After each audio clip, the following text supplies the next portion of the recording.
Good morning and welcome everyone to this session of Nation in Conversation. We're glad to have you with us. We've got a lot of people from the agricultural sector, the media as well, so thank you for joining us. For those of you who are joining us online as well, we're glad you could tune in for this important topic. We're talking about Nampo-Tech. And it's about skills development and training and pushing the frontiers of skills development so that we can meet future goals. We've only got half an hour, so we're going to get straight into it. We're bringing together voices from government, from industry, international partners as well, working at the intersection of agriculture, technology, and human capital. Joining us is Minister John Steenhuisen, Minister of Agriculture, Dr. Dirk Strijdom, Managing Director of Nampo. We've got Max Berger, Agricultural Attaché for the German Embassy in Pretoria, and Stefan Nall, Managing Director from Case IH. Our aim is to unpack what we can collectively, or how we can collectively close the skills gap, foster innovation, and unlock the potential of agriculture as a driver of inclusive economic growth. So let's dive into how private partnerships, international models, and local initiatives like Nampo-Tech can reshape the agri-skills landscape. I'm going to start with you, Dirk. Nampo-Tech represents a bold step towards addressing the technical skills gap in agriculture. How do you see this initiative transforming access to practical training, especially for both young and emerging farmers in rural areas? Yeah, I think if we look at the whole industry at this point, there's a big need for technical people. And when you sit in a rural economy, it's sometimes a challenge to keep them there, to keep them in that environment, because they move to the cities where a lot of opportunities is based. And with networks, with Nampo already have that networks. We have the industry involved, we have the whole value chain involved. And what we said is, how can we make sure that we get a pipeline? So even if someone moves to the city, that you've got the next guy there as well. And to foster that thing of, I'm working in my environment, and that's part of what we want to achieve with Nampo-Tech. It's not a Nampo thing, it's not a Grain SA thing, it's an agriculture thing. It's everyone working together to get something in agriculture based, because the moment you do all that groupings together, you get also the rural economy benefiting out of that, because then it's someone in town, in the space, working together and building from that. And then people can move, but you've got a pipeline at least. And you've got a whole spectrum of space that people fit into. And that's the vision we had with this. And obviously at the end of the day, it's also to the benefit of the whole industry. In agriculture, we need to be as efficient as possible. So we need to make sure with the new technology that stand down time is as low as possible, that access to technicians is as quick as possible. And this is part where our members and producers at the end gets the benefit. Because if we have this space in the whole value chain, at the end they'll get the benefit through it. We'll get the better efficiencies in the system, and that help through the whole value chain. Just contextualize for us quickly, what exactly is Nampo-Tech? Because at this point, it's just in my mind, it's just a concept. Is it a training school? Is it a college? How does it work? So the vision with Nampo-Tech is to set up a training school where we can help in terms of getting qualifications in, and the whole idea of it is to get the right qualification base correctly, and then partnering with industry to say, all right, we've done the theoretical part, we've done the academic part of it, we've given this student or this person a base, and now we link him with industry. So we link him with a Case, we link him with a John Deere, we link him with whoever, to go and say, all right, we've given you the qualification, the base, now you can go to the technical in terms of the product specific side. So and that's the vision we have with Nampo-Tech, is to set it up as a training college, a training spectrum, getting that base knowledge right, and linking then with partners in the industry to say, now you go into the technical product side where you learn from the company. And I think that's the most important part. It's all practical. Yeah. You need to have that engagement. And what our vision is, at the end of the day, when he went through the program, we want someone that's employable. someone that anyone can employ in the industry. And if we achieve that, then we're happier. So I think it's very appropriate that this is the last session at Nation in Conversation this year, because in each and every other session, we've talked about human capital in some way. In ESG, we need people skilled to implement sustainable practices going forward, who've got the know-how to do the reporting. In technology, in trade, etc. Each of these discussions has highlighted the importance of skilled new people coming into the industry.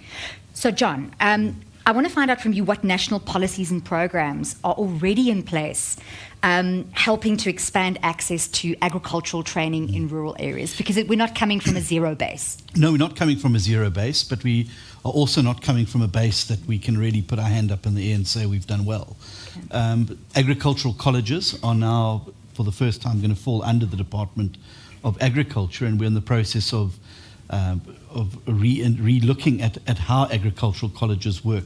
Sadly, many of them have, because they've been Cinderellas, neither fish nor fowl, provincial or national, higher education, or have fallen through the cracks, and many of them have fallen into a state of disrepair. So we've obviously put aside budget this year in the agriculture budget to now start fixing up some of those agricultural colleges.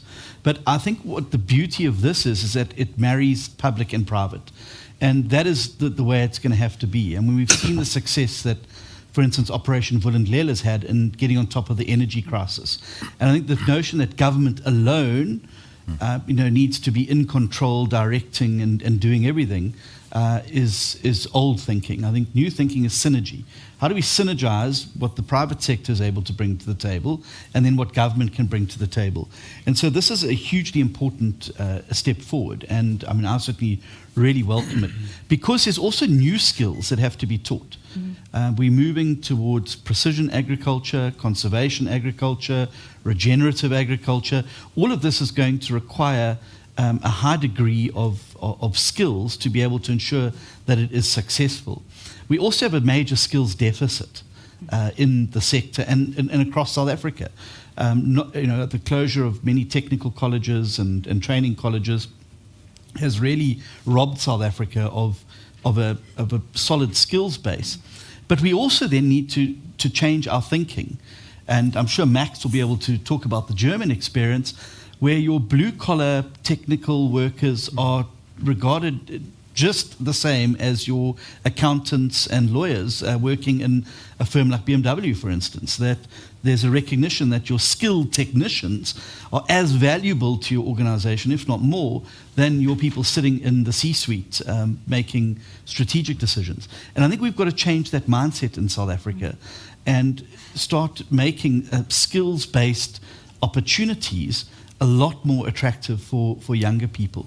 I also think there's an opportunity through the evolution of technology and new ventures in agriculture to attract younger people. I'm sure we've seen the age demographic in the agricultural sector is rather heavily weighted towards the older side. And what we don't want to do is end up with no young farmers anymore.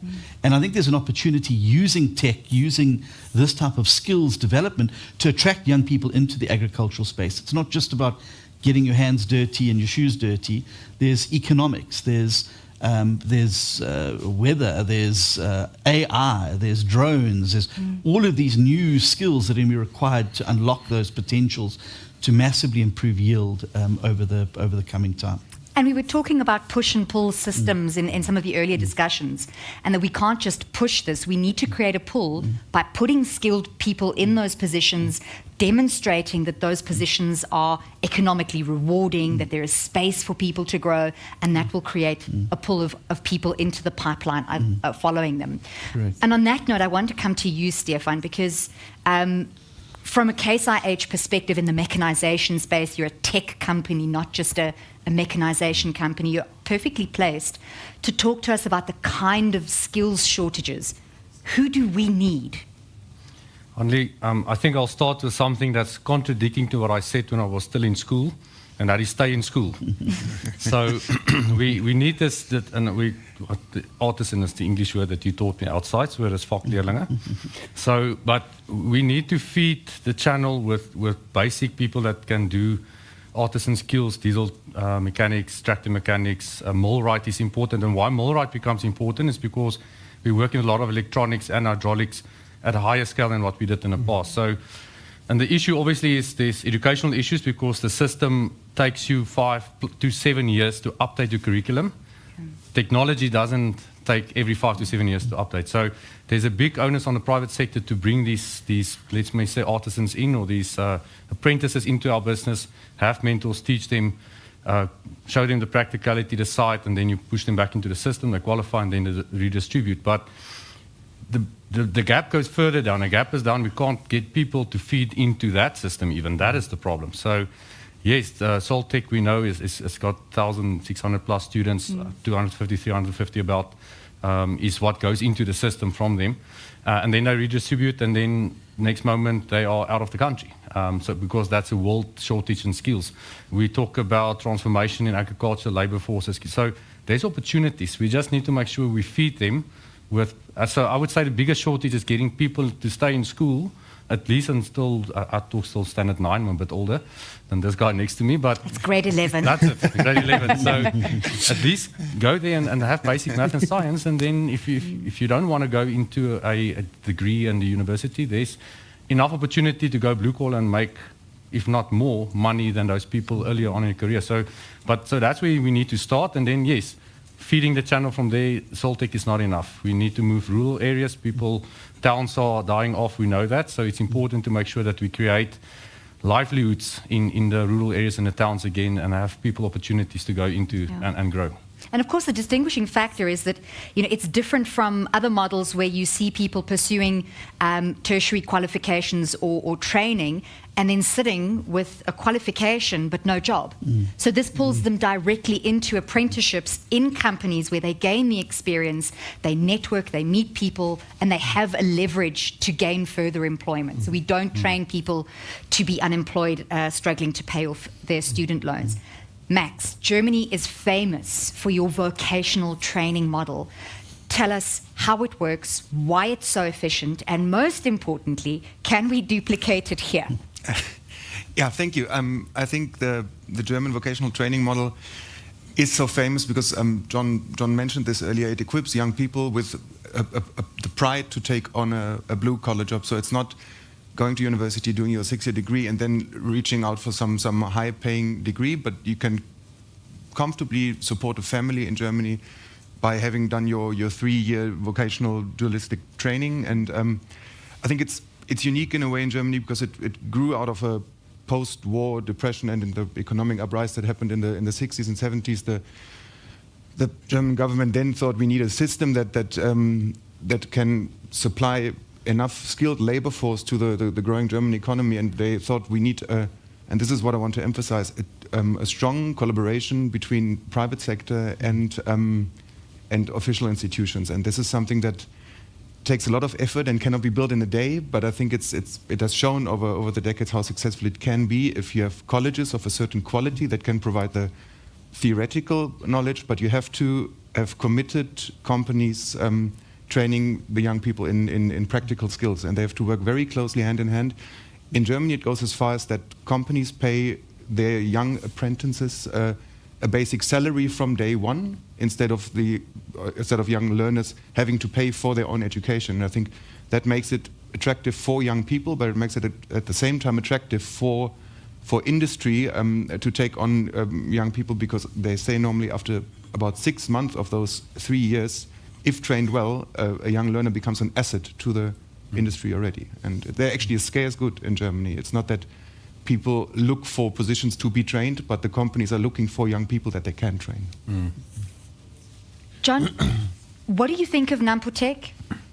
And do you think we have the capacity at this stage and the kind of relational collaboration between government and private sector, having been at Nampo now for 2 days, to build this? Look, I think there's a lot of work still to do, but I think there's a willingness, and certainly I was presented with the project yesterday in a session, and I'm deeply impressed by it. And I mean, we obviously will seek ways in which we as a department can collaborate, but there's also other avenues of government. There's CETAs, there's CETA money that we can help to try and redirect to real practical on-the-job training.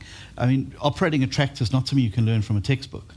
You can have the best textbook in the world, but unless you've actually been in the driving seat there, operating it and learning that practical skill, you're going to struggle. And so, as I said, I think the collaboration is what's required, and certainly from agriculture, there's an open hand. I think that this is really going to be something that can really assist farm labourers, particularly as well, to have something that they've got that they can then say, well, I've achieved this and I've got this qualification. And also it allows them to be upwardly mobile as well. If you now have got skills, you can find other work on maybe a different farm now as a welder rather than just somebody who's just a field labourer. And so I think it gives people an opportunity to better themselves and to progress. But there's no substitute for on-the-job training. And I can say that as South Africa's most famous matriculant. On-the-job training is you can't beat it. You practical, hands-on experience, learning from the ground up is, I believe, one of the most solid ways. And I'm not knocking people who go off and study, theocracy and theology and all of these other things. That there's a place for that. But we also have a dire need now in South Africa to feed the skills. The irony is that even if our economy started to grow at 3, 4, 5%, do we have the skills to put into the boiler room of that growth to sustain it? I'm always reminded of the World Cup when we had to build these stadiums. Suddenly we had to import all these workers from Bangladesh and China and other countries to come and do basic bricklaying and artisan work. And it speaks to the fact that there is a huge gap in the market. And I think that it's up to government and the sector, agri-sector itself, to do what we can to fill that gap, because it's in our interests as well. We, highly skilled, highly trained farm workers and technicians mean that you less downtime, as I think has been said, far more precision and greater yield, and that can only be good for the agri sector. Yeah. You want to add to that? I know. I think if you look at agriculture, and I mean we're well known for that, is we well to go and organize ourselves. And what we've seen in all of this is there is a lot of institutions that you can do some trainings. And there's a lot of companies that's already doing a few things in this regard. But the moment we organize everything and we put a focus on it, it goes to a whole new level. Because then we're starting to address the real needs that is needed. And where we came from is to say, Nampo's got that networks. We've got all that networks there. The training you can do. The training you can facilitate. The models is there. You can put all of that together. But the organizing of all of this to making sure that it goes through the whole chain is where sometimes the lack is. And that's where it bounces around. And now if we can go and say, let's organize this, we form the right partnerships, we form the right base, then we can quickly get to the goals that we want, because we put it in a focused area. And that makes that the young people outside can say, but there's a focused area for me that I can move into, because I can see the different results. It's not about this company and this company. Yes, I'm going to have a preferred space that I want to move into, but at least I've got and I like to say this word, I've got a career direction that I can take in. Where currently is I'm doing a qualification or some education, and I'll see where I end up to. But if we go now and we organize this, we can give this student a career path that he can choose into, saying, all right, I would like to end there, and this is the journey that I can take to get there. And I think this is the beauty of it. So a lot of people ask us, why Nampo-Tech? Why not just the normal go and do a college? Yeah. Because it's all about the networks. It's all about the organization side, making sure we get the right directions. And the biggest thing of all is you can train, and out of my previous experiences, you can train people. That is the easiest part. But to get them into a career path is the difficult part. Yeah. And there you need a whole synchronization, because you need to know what the companies want at the end of the day. And that's a fast-moving space. So really fast moving. And that means you need that direct link so that you can adapt it here to fit into that space. Yeah. And that's why we want to organize it to make sure that linkages is there and we can establish it for agriculture. And that's for me the thing. It's for agriculture. It's not a Grain SA thing or a training college thing. It's an industry thing. Yeah. It's something we establish for the whole industry. Max, in South Africa, cost is one of the biggest barriers to accessing training, education at any level. How did you approach that in the German model? And is it something that we could look at here? Because private partnerships are great, but there needs to be a coming together of funding, because a lot of the people who can access the space can't access it without funding. And we don't want to look at another NSFAS. Please not. No, I think actually Dirk mentioned it already, but the whole idea of Nampo-Tech comes extremely close to the model that we have in Germany and that we have established over many years. And I think I just want to stress, in Germany it only works because the sort of the management or the oversight of these vocational programs still lies with either national or provincial government, but in very close cooperation with industry. And that also answers your question basically, because the students get a certain amount of funding from government, from the big pot of educational budget. And the other, I think it's a 50-50, and the other half is being supplied by the by industry, but only until they've reached this their 3 years of education, and after that it is up to industry to provide an appropriate salary. But during the course of the education, it is covered by both sides. That's why, and I keep on repeating this, but I think the cooperation and the very close collaboration between official institutions and private industry is what makes it a success. Stefan, Kees has got some experience with supporting training initiatives. Tell us a little bit more. Yeah, Annie, so I think everyone does the same thing. It's not only Kees. I think anyone that supplies mechanization and service, because service is the end of the day the key thing to selling equipment. Everyone does the same thing. So there's different dealers and mechanization companies that all kind of build these relationships to say, listen, I need to pull apprentices in. That's where we start today, right? You've got existing technicians, so roughly 1,500 to 800 technicians is needed in this country just to look after self-propelled units, combine sprayers, tractors. I'm not talking implements, diagnostics on precision agriculture, not even touching that. And there's a skill shortage today. I mean, within our own company, there's every week people are jumping around. And what happens, it's becoming an internal competition, so we're chasing up the salaries, and eventually we move it to a labor rate, and eventually, I want to say the poor farmer, because I see they don't drive to Nampo like us, but the poor farmer, at the end of the day, they have to pay for it, right? Don't create misinformation in the market now. Not yet. So obviously the idea is to get as much as possible mentors registered, workplace approvals, all those things as part of it. But so for mentor, you can start to bring these apprentices in. Second to that, we're trying to train our assistants. So it's basically someone that supports the technician in the field to hand him tools and stuff. Normally people that didn't finish school. So there's an opportunity to see, can we start, because they've got some experience, right? So educate them first, get them into some of a sort of a system and bring them in. And then once these apprentices come with us, they're very raw, right? So they trained in a module that's 5 years old.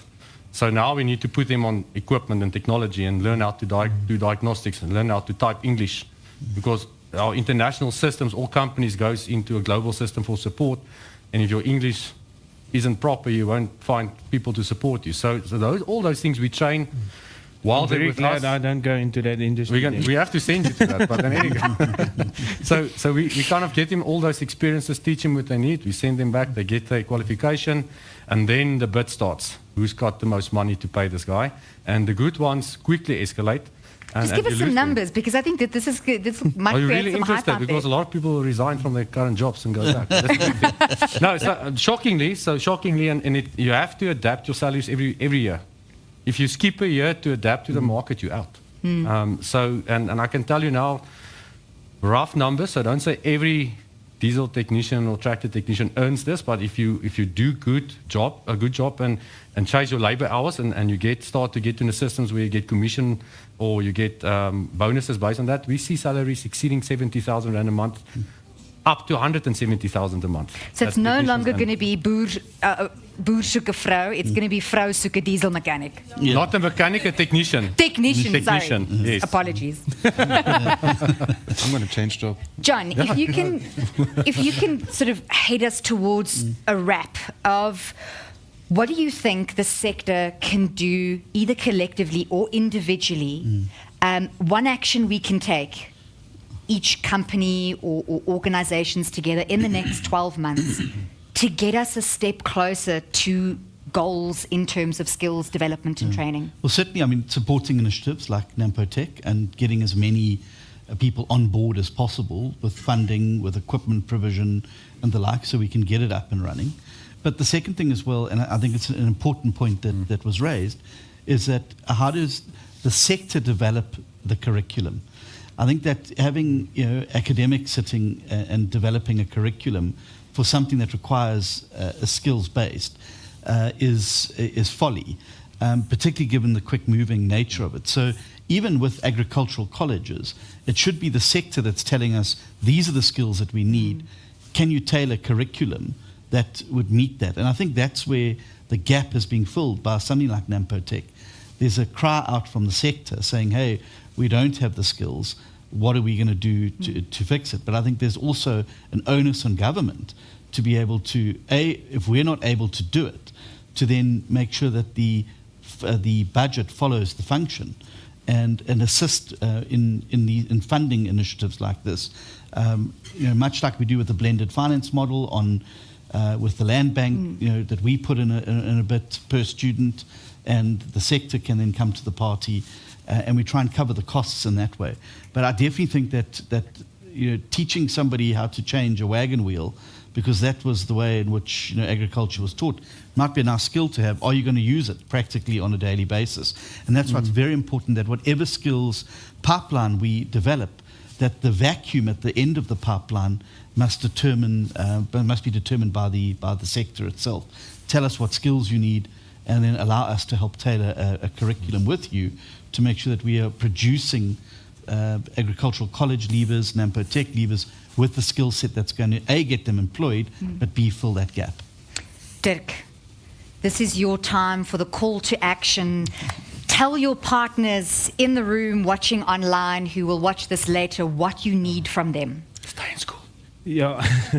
I think obviously we need the solid commitments to say we're coming into the whole system with partnering, and what we mean with partnering is it's in different levels. No?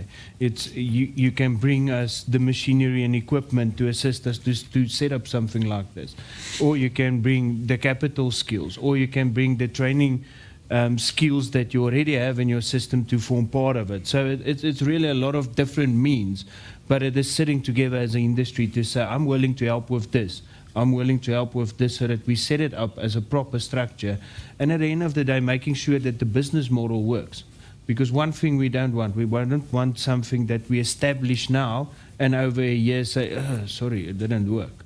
We want something that's sustainable going forward, so that it's for the industry working. And we've got a lot of examples that we've done over the years where industry really established something that works for them.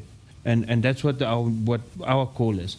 Come to us. We've got a network. We're making the call to say, come and talk to us, and let's establish something that's workable for the industry and taking hands. Obviously, this is something that is not a cheap exercise, and it's not something that is a quick exercise, and we need everyone's help to say, let's establish it. We've got a network, we'll make the facilitation of it, we'll set it up, everything, but we need the hands to help us with it.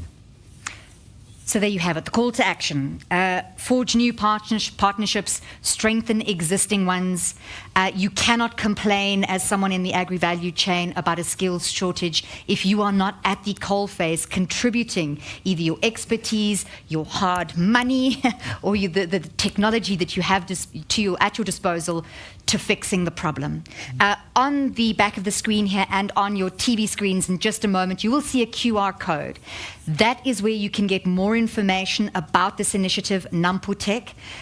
Go and read up about it, find more about it, and make contact with either Dirk Strydom or Mike Ellis from Grain SA. Reach out to them and see how you can become part of the solution.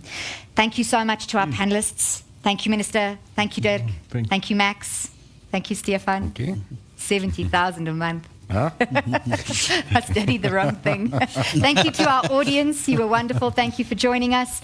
And we hope you enjoy the rest of Nampo. All right. Thank you.